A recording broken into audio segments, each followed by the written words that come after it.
Hey friends, one of the biggest advantages to running 7 games a week of Dungeons & Dragons is that I get to give things a real playtest. Today we're going to take a look at YouTuber Treantmonk's 3 house rules that he said would fix the big problems in Dungeons & Dragons, and the 282 sessions that I playtested them in. Let's get to it.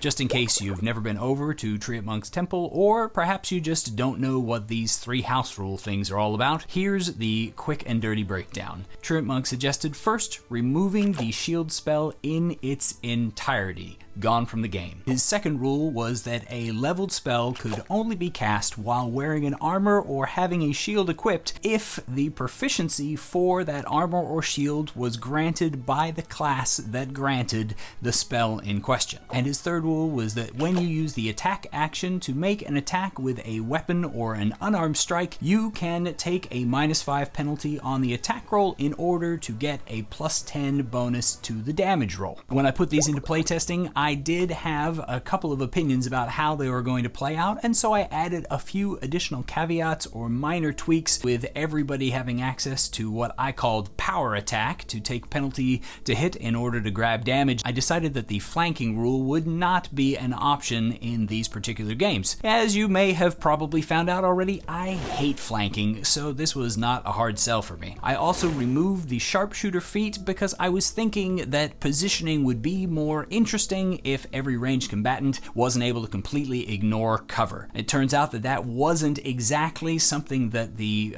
player base liked, but that's an entirely different video for an entirely different day. When it comes to changes to the rules themselves, I put shield back into the game. However, I adjusted it so that it only provided the armor bonus to the specific attack that triggered the reaction to use it. I felt like having it in the game with such a limited option was a better choice than removing it completely, because it would give us more information about whether or not people would still use the shield spell. Something that I remember about the shield spell that made me intrigued by the option of using it in a shorter time span was that the shield spell previously lasted longer than it does now, but it was directionally focused, meaning that a flanker could literally get access to a lower armor class by circling around you. I feel like the variant of making shield a reaction to last for 1 turn against a specific opponent fits the bill on that exactly, and honestly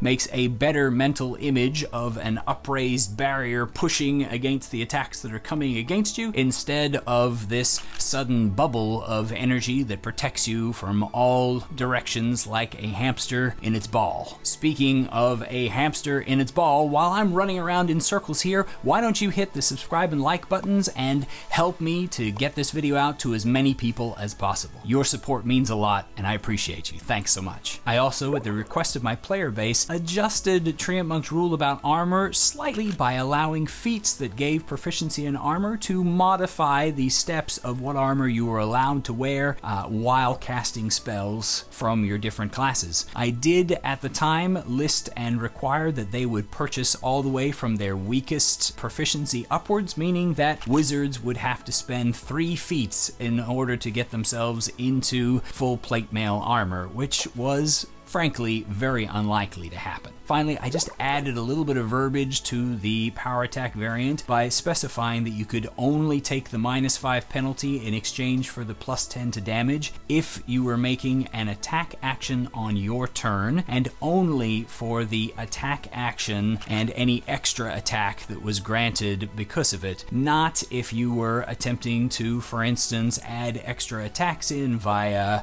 dual wielding or a sword of swiftness, or if you were an Echo Knight unleashing your incarnation. This just kept things within some kind of an acceptable balance for me, and left me a little happier about putting this out for the playtest. So after running this across 282 games, 7 different campaigns, all made up of different people intermingling together and interacting with these rules across every class imaginable, what did we learn? First, as you would probably expect, my nerfed version of shield did not get nearly as much love as it used to. to. In fact, with silvery barbs out there and available, shield became the little granny recluse hiding away in the shadows that only ever came out to surprise us. That said, I did not see it completely go away, and that's kind of saying something. And that's because wizards and the like that were breaking out their shields were commonly tucked away in the backfield, trying to avoid getting harmed, and so when something did slip past, it was important enough for them to do something about it. Or on those classes that were still able to get shield and a decent armor class, a guaranteed miss in that case was still better than forcing a reroll that might hit anyway. Another thing that happened is a fellow game master who was playing in my campaigns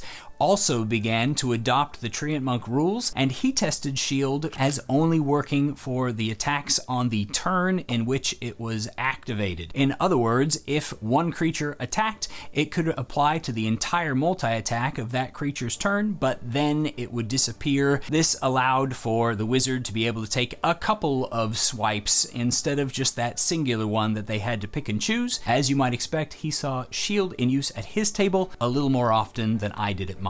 But what did I notice about the implementation of the armor rule? I noticed that I no longer had wizards taking a single level dip in cleric just to get some armor proficiency. I noticed that because of the hexblade, a paladin hexblade combo was still very viable because medium armor and a shield was a fairly decent option in comparison to the heavy armor proficiency that they had to give up, though I noticed that I had a much less frequent usage of sorcerer levels thrown into that, and when they did exist with sorcerer levels, the sorceress abilities that they granted for additional spell slots were essentially just used to power divine smites. Another thing I noticed is that while most optimized characters had their armor classes reduced, the regular players were pretty much unaffected, meaning that the gap between the two was closed to be a little less egregious. But on the third rule, what did we learn about power attack? Aside from the fact that we really had to coin a term like power attack so that we could easily tell what we were doing without having to mutter through taking a -5 penalty to add +10 to my damage every single time somebody wanted to take their turn. Something that I noticed was that because there was no feat cost for power attacking and it was available across a wide variety of weapon builds, the average damage of martial characters greatly increased, particularly in the non-optimizing characters, because those optimizers would have already taken Great Weapon Master or Sharpshooter in order to maximize the amount of damage they could do. The people who didn't do that because they had a vision in their heads were able to again close the gap so that the two of them were closer together. The other thing I noticed was that because this was essentially a free feat for the optimizing characters, polearm masters became vastly more popular than they already were, and they found ways to exploit to a small degree the additional option that they had available that they no longer had to pay for. I noticed that over the course of dozens and scores of sessions of play, as characters continued to level up, that in the lower levels and tiers, the power attack option became an exciting and worrisome option where they hoped that they would be able to use it to get the extra power and were really attentive to the dice and really excited, and the tension was high, and that once they reached the mid tiers and the higher tiers, it became the go-to option that was just always the right choice, because with all the bonuses they had managed to accrue, their chances to hit were high enough that it was worth the occasional miss in order to get the extra +10 damage on all of the other attacks. This was a little bit of a bummer because it definitely doesn't scream, yay, this was a successful test in the higher tiers of play, though at the same time I know that I'm a little bit in the minority with trying to get all campaigns to run the full gamut from first level up to 20th level, and so maybe if you're only playing in the first 2 tiers and maybe touching your toes into the third, then this would be an enjoyable hero's journey for you at your table. I am planning on keeping the Treantmonk's rules in place, but I will likely make a few more tweaks. I think that I will